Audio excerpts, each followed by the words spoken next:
What's up mga konse? Magandang tanghali po mga konse. Yan po, lunch na po.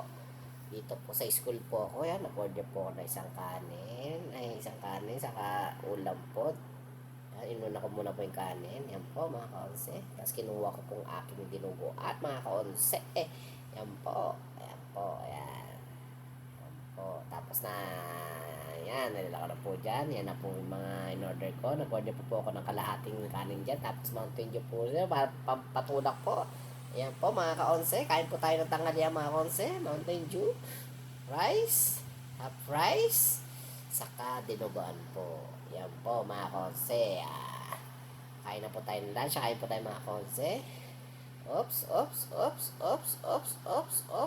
Mga konsen yun. Lalo ko na po yung dinugan sa kanin po, Lord. Oops, naisip ko po talaga. Di ko po ako nagdasal, mga konsen. Sorry po, mga konsen. Sorry, Lord. Yan po, unang kagat. Ang sarap. Mga konsen, ang sarap. Favorite ko po yan, mga konsen. Yung dinuguan po, mga konsen. Yan. Basta wala pong dugo. Wala po kayo naging dugo dyan kasi black po siyang kulay. Yan po. Hindi ko nga alam kung bakit tinawag po ng dinuguan. Wala nang pong dugo. Yan po na nakikita na kulay, pula, dugo, di ba po? Tama mga konse? Tama na po, mga konse, di ba? Yan po. Bye!